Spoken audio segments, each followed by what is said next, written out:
I remember laying out different cargo shorts that I had cut in different lengths and being like, which is the coolest to wear to the lesbian bar? Hello, my name is Kay Anderson, and you are listening to Lost Spaces, the podcast that mourns the death of queer nightlife. Every episode, I talk to a different person about a venue from their past, the memories that they created there, and the people that they used to know. So, a few episodes ago, I was lucky enough to speak to the wonderful singer-songwriter Chris Pureka. And if you haven't yet had a chance to listen to that chat, scroll down or up in your podcast platform, whatever one is most relevant, and give it a listen and then come back. I promise I will still be here. Anyway, after I spoke to Chris, they suggested that I get in touch with their friend, the artist Samantha Nye, who has a thing or two to say about lost queer spaces. Samantha's work is all about a fantasy history and a fantasy future of queer and lesbian pleasure utopias. That's right, I said pleasure utopia. Made from references of 1960s pop culture. So think about that kind of kitschy decadence and pastel colors and older people celebrating their sexuality and their freedom. And Samantha is taking us back to the late 90s when she was a little baby-dyke who had just been invited to her first lesbian bar by someone who she spoke to in an AOL chat room. I mean, could anything be more late 90s than that? I challenge you to find something. We talk all about representation in the media, the difference between the gay scene and the lesbian scene in Florida, and a special surprise that Samantha got from her dad in a mystery lesbian bar that we need your help finding. So, listen on to find out more.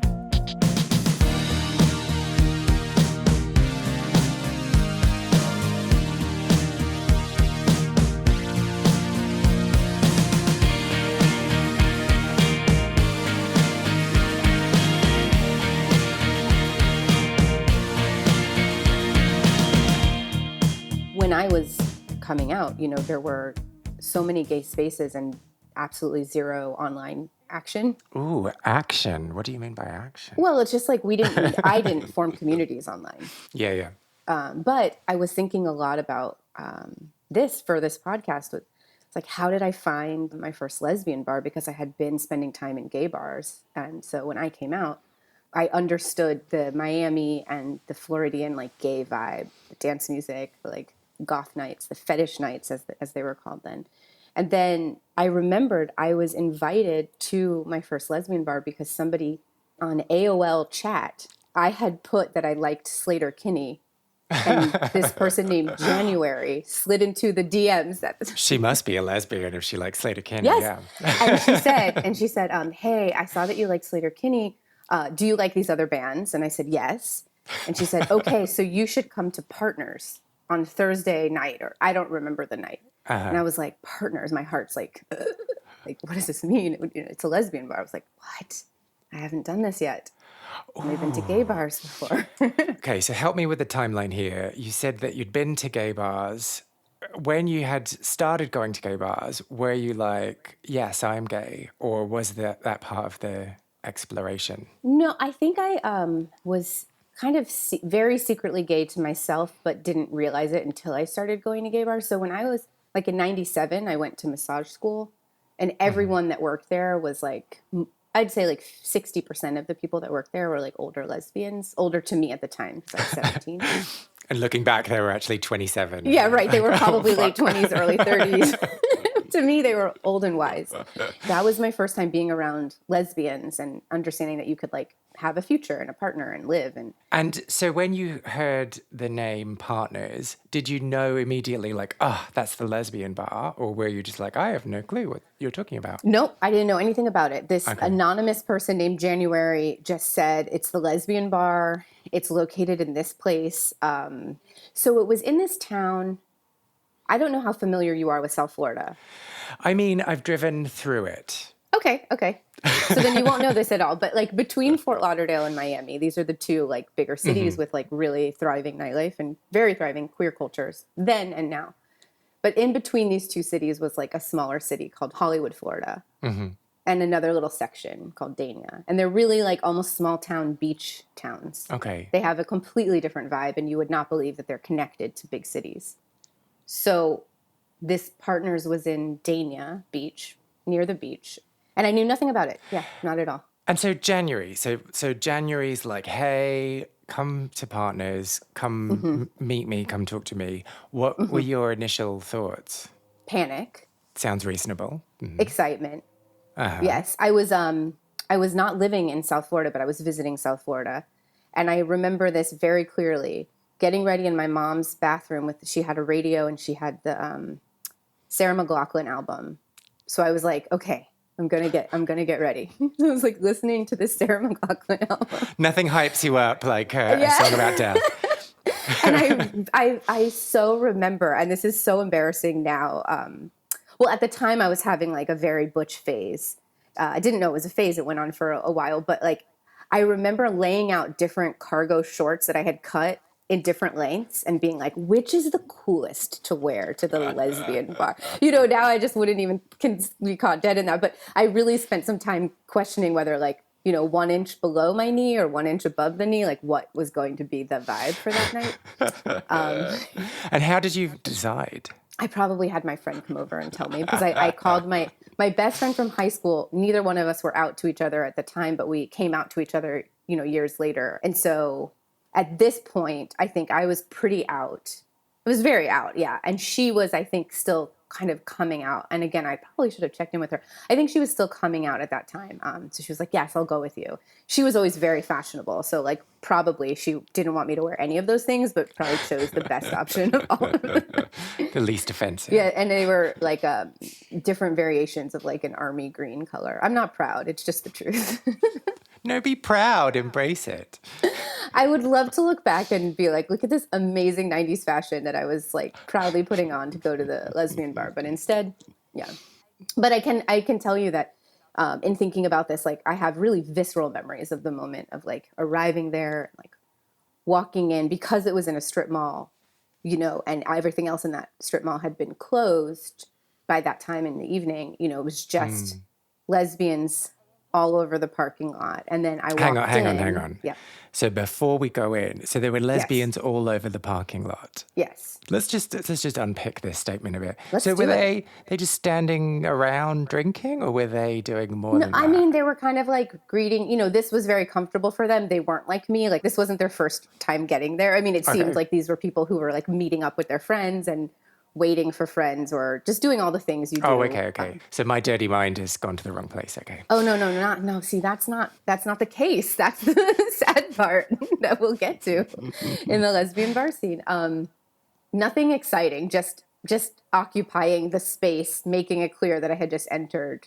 I pulled off the highway into the little like lesbian section. So lots of plaid, basically, is what you're saying. Well, okay, so South Florida lesbians honestly still look this way, which is really shocking. So they either have really cropped short hair, lots of gel, or they're like the South Florida like softball dyke look. And again, I still feel like this happens a lot, but for sure then it was big. So it would be a ponytail slicked back with like a bandana or some kind of headband over the slicked back hair. Then like throughout the years, you could mark like what had changed. Once the L word came around, then everyone had like the Shane haircut, like things changed. But at that point in this bar in 98 or whatever that was, the aesthetic was kind of almost like, very softball dyke. Even in the butch, there was a lot of butch femme, but the butch femme wasn't really like high femme or deeply masculine. It was sort of like, am I wearing like an oversized cotton polo shirt or am I wearing like a tight cropped 90s cotton polo shirt? Like those were the various gender like spectrums. But actually January had a green mohawk. So January kind of really stood out. Oh, okay. So, we're jumping all over the place. I cut you off when you were saying that you were walking into the bar. So tell me about that moment and what you were feeling. Okay, so I'm super excited and trying to play it off, my nervousness, trying to be cool.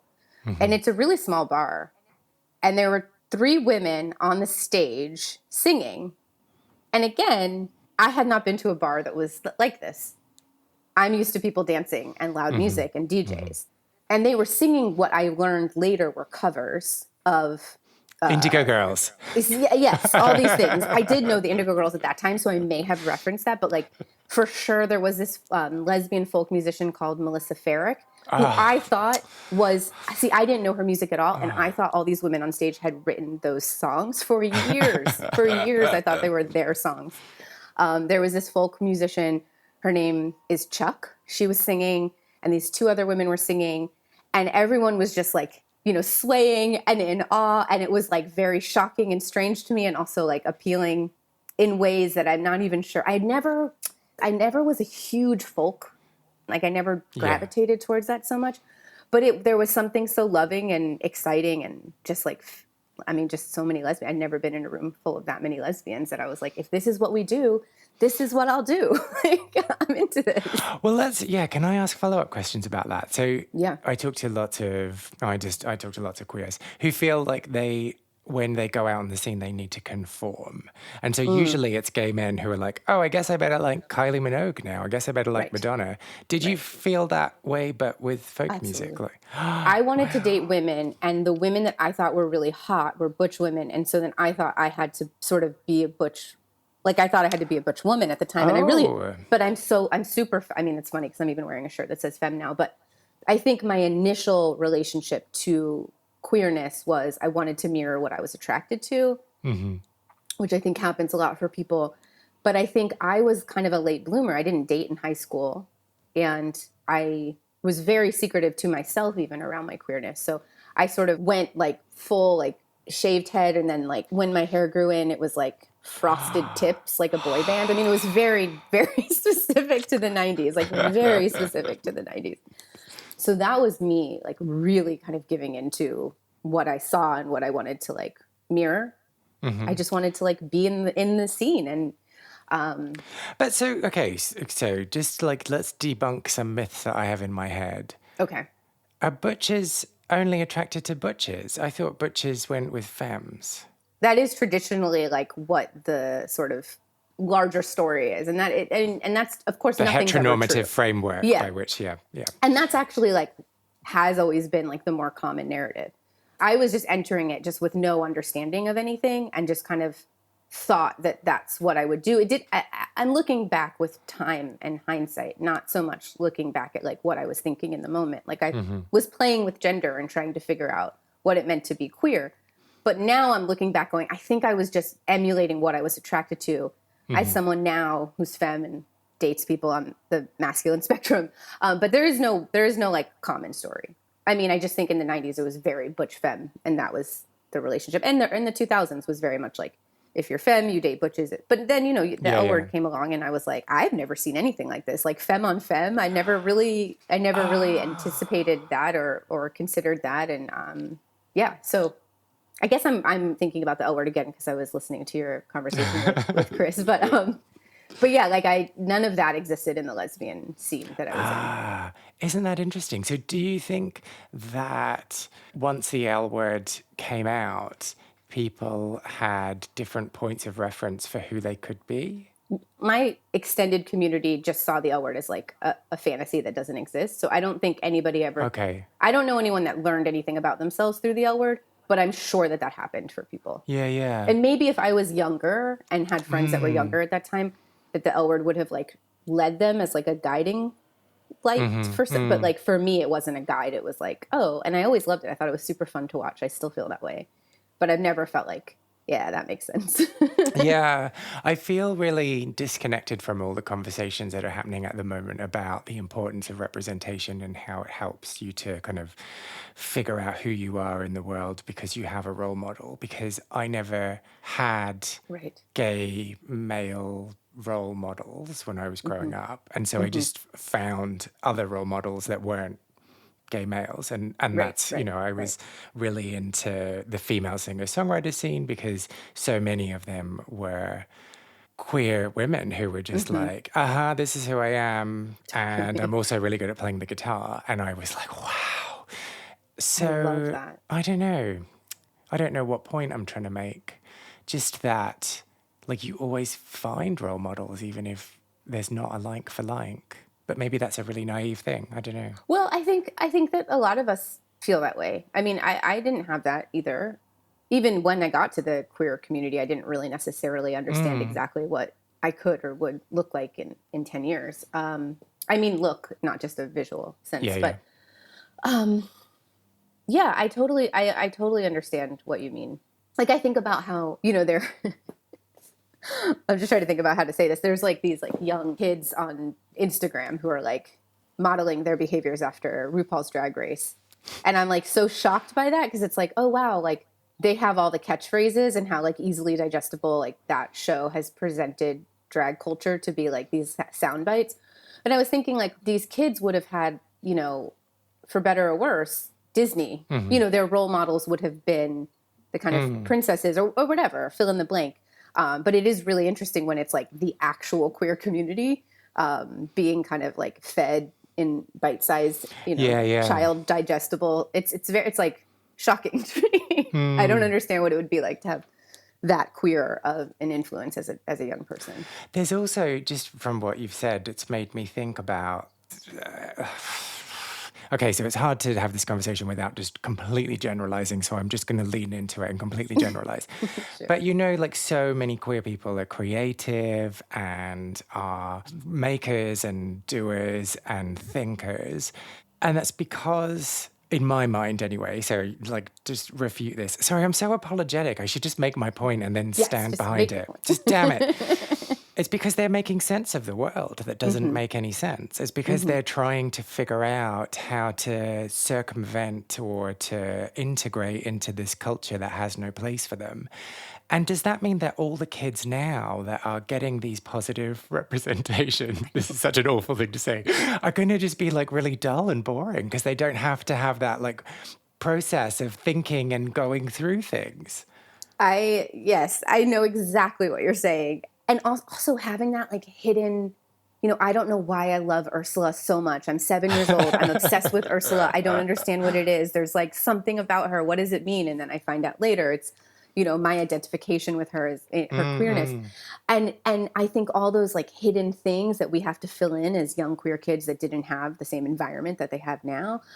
So exciting. And I'm also, as a professor, thinking a lot about my students and thinking, gosh, if I wasn't pushing against things that I hated in culture that were so heteronormative, if I felt accepted everywhere, I don't know what I would have pushed against, and I don't know where I would Mm. be. I Mm. feel like so much of my journey, I hate that word, but as my journey in becoming a queer person and an artist was like finding the places that didn't feel right and kind of like really like pushing at those. So Mm. Mm. so I don't know. I also feel like, I was like 17, with a fake ID and waiting in line, the drag bars and sneaking in and learning about drag culture and learning about queer culture, like in a space where people of all ages were. And so I don't know what it would be like to be raised on RuPaul's Drag Race. It seems so foreign to my imagination. It means as well that we don't, like, cultures aren't evolving naturally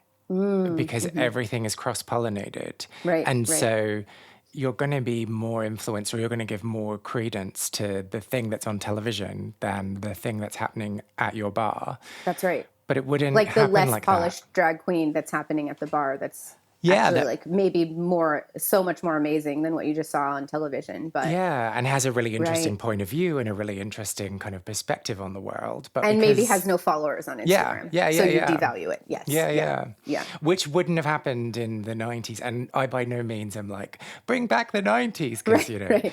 ugh, bit of a shit show. But I do love the 90s. But yeah, like you just don't have that Yeah. anymore. And like, so what's going to happen in 20 years? Yeah. Oh, yeah. No, I don't know. I remember, noticing like sort of like bitter, like older queers having like a little bit of like a bit like in my day. And I think I would truly be that. I would be occupying a little bit more of that space if it wasn't for what now, like the current culture.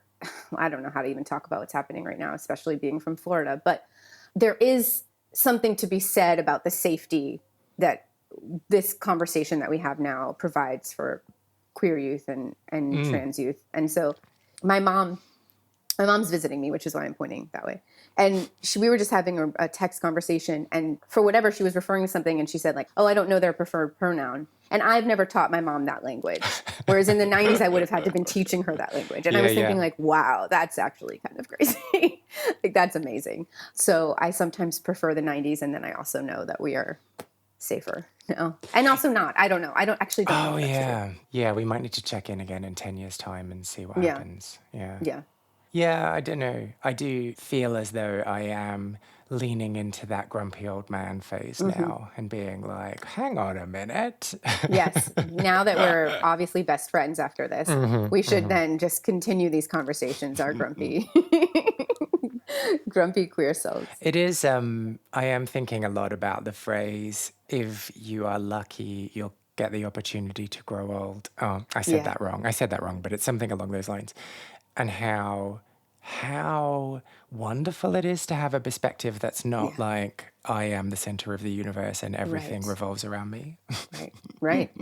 That's major. I think that's major. But at the same time, yeah, I could give two shits about same-sex cartoons kissing one another because I don't think that kind of solves anything, really. I honestly don't think I was interested in anyone kissing anyone as a child.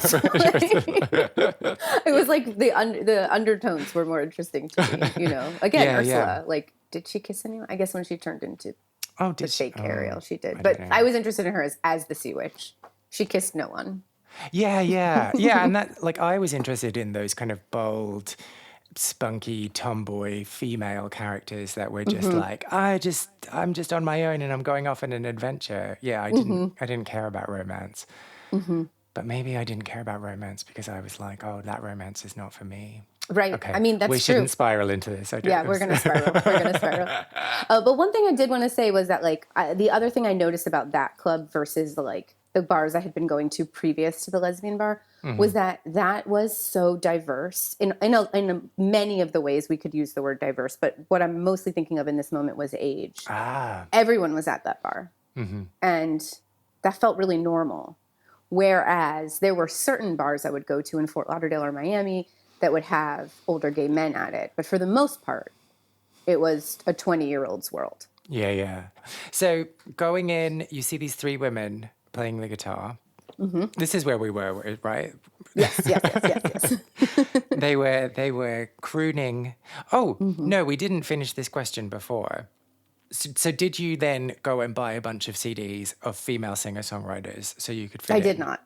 Oh. No, I didn't. I mean, I had already loved Donnie DeFranco. Well, of course. That was true for me at that time. And I felt like that was sort of like where it happened. But I did become like a little bit obsessed with Katie Lang and Melissa Etheridge in ways where it was about the music, but also just about like their like outness, their queer out.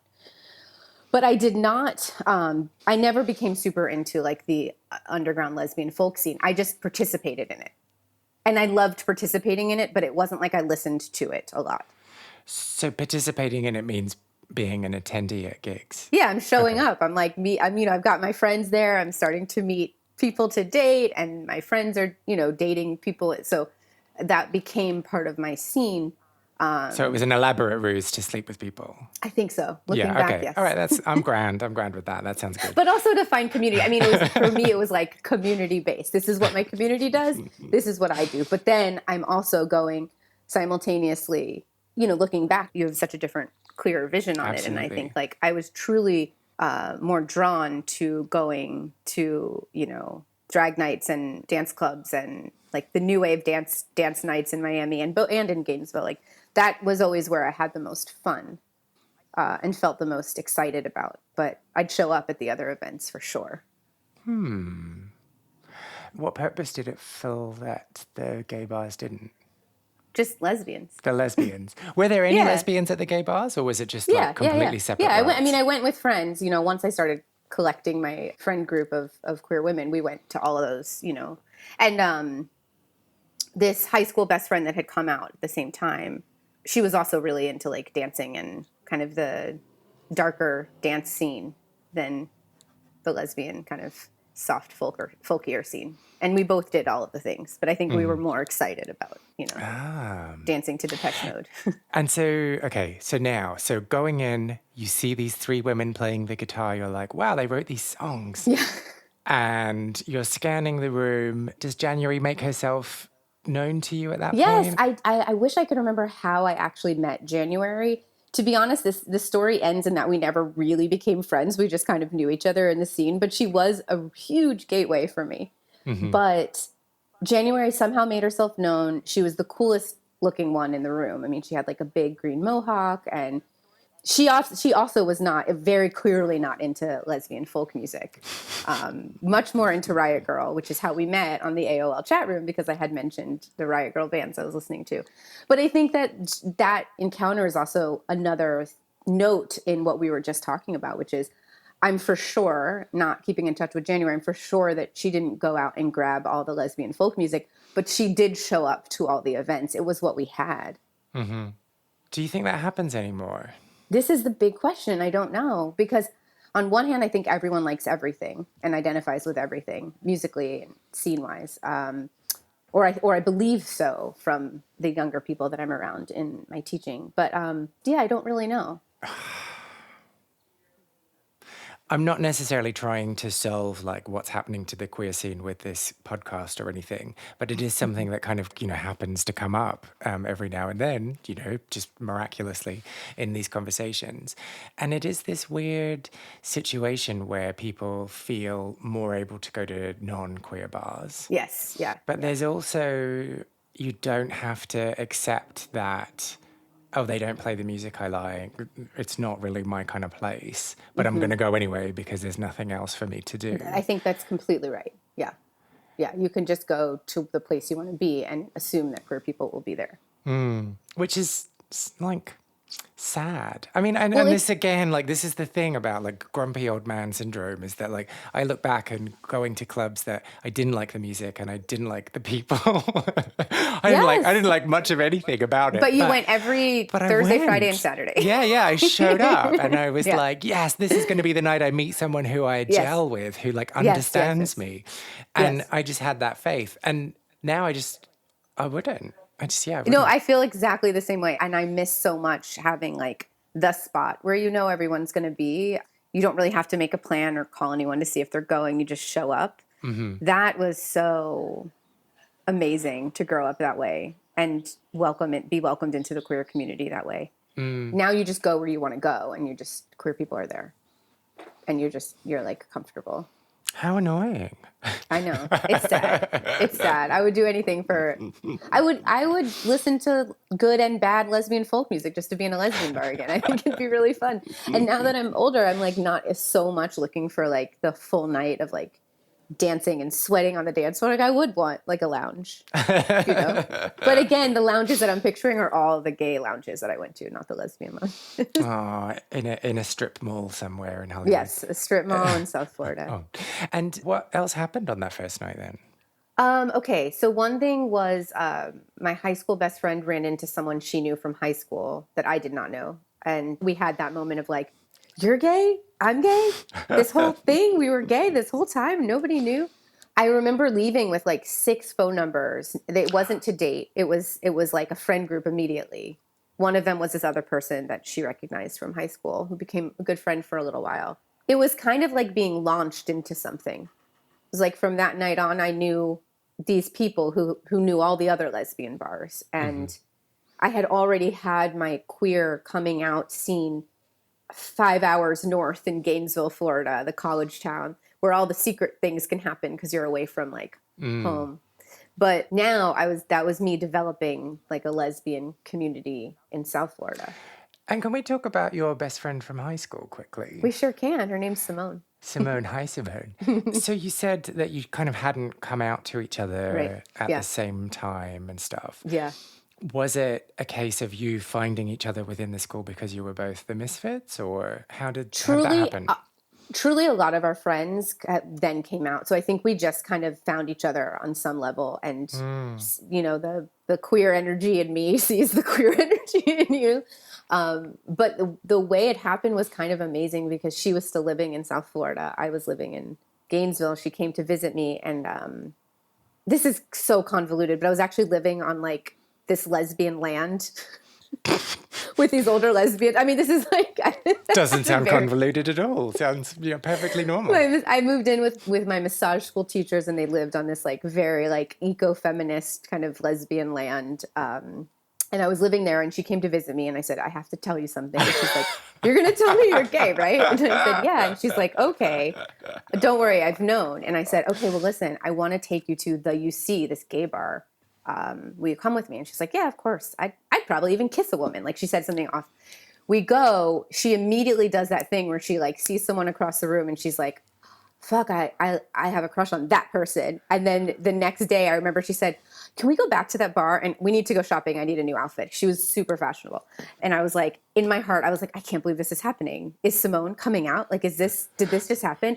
And from that moment, she was queer, and that was it. And so I think we just, I kind of wish that she could be here she has a better memory than me. I'm sure she remembers a lot of things. And that's next week's show. In my memory, it really was that. It was like, she went with me to the bar, saw the girl, and that was it. Did you ever talk about it then, or? Oh, yeah. I mean, I think we talked about it, but I think probably my heart was just like, don't say anything too much right now or else it could change. Like, this is too good. This is so amazing. Oh, wow. It was never any kind of story where the two of us had like secret longing for each other. It was never that. We were just best friends. And yeah, I mean, she started going with me to queer bars and came out as a lesbian. And I guess we talked about being lesbian all the time. I mean, when you're 20, it's just like, we moved in together. It was like everything we did was like, we're having a lesbian movie night. We're eating lesbian popcorn. Everything we did was like queer. So what is lesbian popcorn? Is that caramel?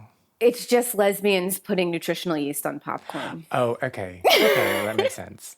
No, but I guess what I'm saying is everything we did had to be like called queer something because we were young and excited. And so, even if we were just watching TV, we're like, we're having a lesbian TV night. And finding out this other person in the bar who went to your school, even though you didn't know them. Yeah. Did that change your perspective of school? Sort of. I was really very disconnected to being in high school. When I was in high school, it was like the least of my concerns was what was going on there. But it did sort of be like, oh, like maybe there could have been more fun. Yeah. Yeah. I was so like, I'm the only gay and it's so horrible. Yeah. And then like, years later finding out like, oh, he was gay, he was gay, he was gay. Right. And being like, oh, fuck. Yes. Yeah. Totally. And so I have particular views about Florida based solely on, headlines about people eating other people's faces on the side of the highway and stuff that I get in the newspapers here.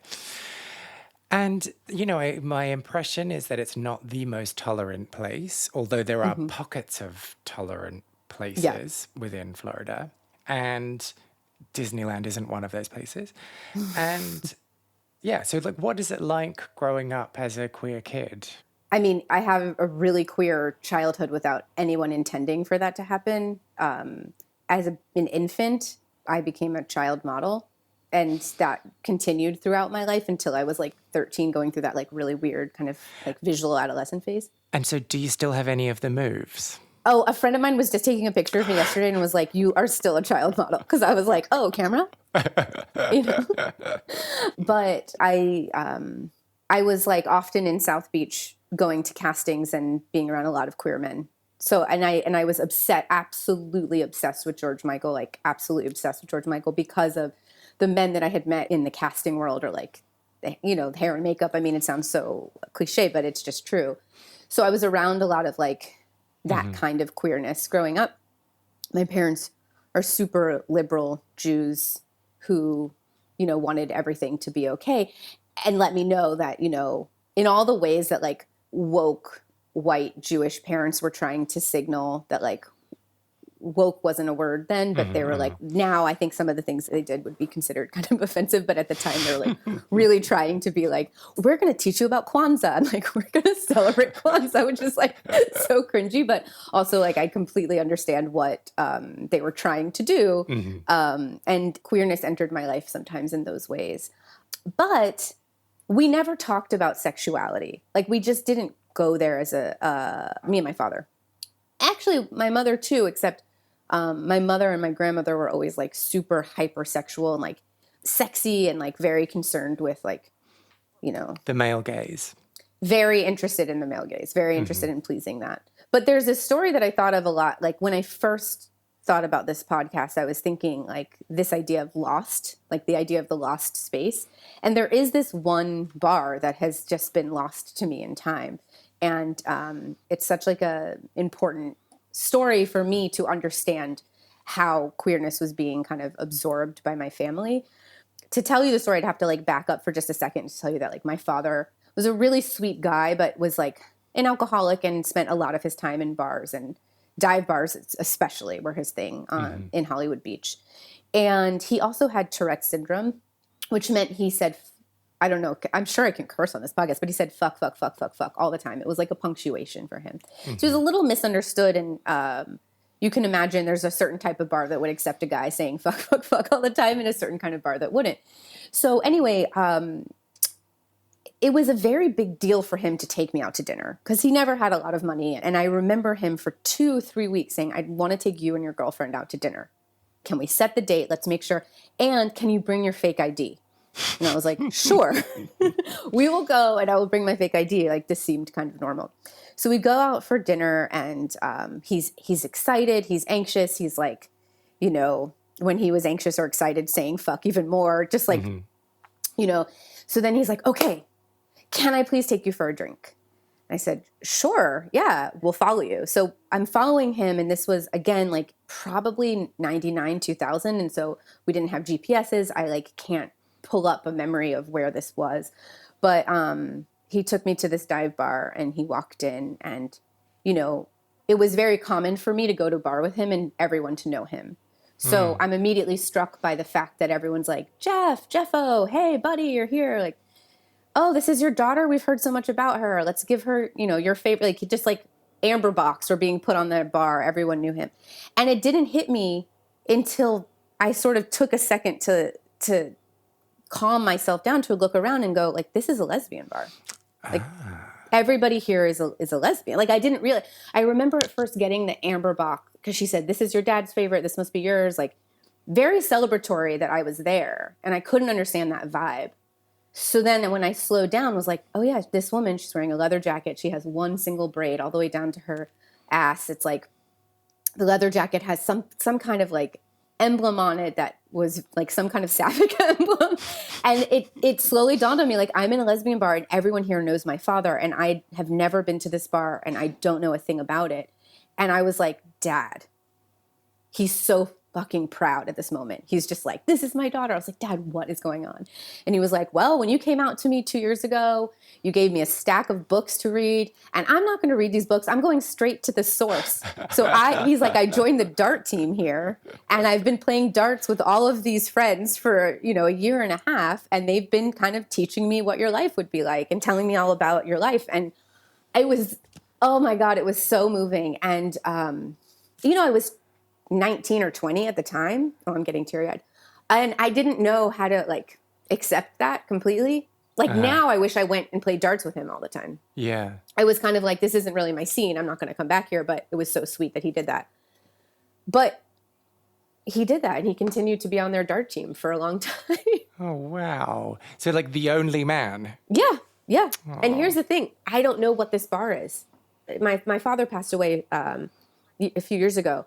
And it never dawned on me when he was still alive to be like, what was the name of that bar? Mm-hmm. And I know it doesn't exist, and I know it hasn't existed for a long time. I weirdly have the name Zachary's in my head. I've Googled it for years. I don't know if it exists. It's almost like I dreamt this thing. I just know it was real because he continued to be on the dart team. But it was such a sweet way of trying to be a part of my life, but also playing a very long game. Being like, I'm going to be here. I'm going to go here for a year and a half, 2 years, and then I'm going to tell you. Did he ever share like what he'd learned from going there? I think his big takeaway, I guess, was that there was going to be like a full life. I could have many different ways of living and I would be okay. Because he saw these people because everyone there was closer to his age and he saw them all living. I mean, they're spending all their time in a dive bar. So the level of thriving, I don't know. But like, he was like friends. He became friends with them and he knew their stories and he was sharing his story. So I think that was his takeaway. Oh, it's so exciting. Yeah. Maybe that's the wrong word. It's just, yeah, really interesting as an approach to getting to know your daughter. Absolutely. Absolutely. And there are so many ways I think I could have cherished it more at the time if I was a little more open to not being like just in the scene that was exciting to me and being where I could also learn a lot from these, queer elders. Yeah, yeah. And also, you said that you gave him materials to read. Yeah, so I remember going to a gay bookstore and getting like stacks of books and being like, these are the books for my dad and these are the books for my mom, because I just never wanted to like talk about it with them. So, They had been wait, so there were different stacks? Yeah, I mean there were probably some crossovers, Okay. but I'm sure there were some that were particularly for my dad and some that were for my mom. But it was kind of like, so you got a gay kid, like what's next? Like those kind of books, like casual, liberal parent books of the 90s. Oh, wow. That's a very prepared way of coming out. I think I had like a good year to consider how I would tell them.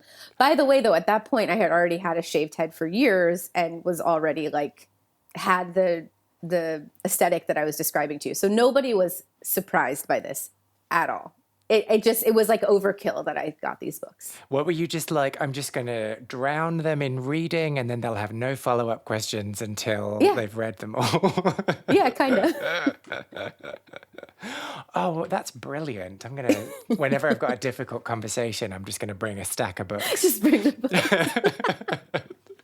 Here you go. I don't know how that idea came around. I mean, maybe someone suggested that. I just don't remember how that. And it would how I have been decided to do that. expensive as well, because gay bookshops were so expensive.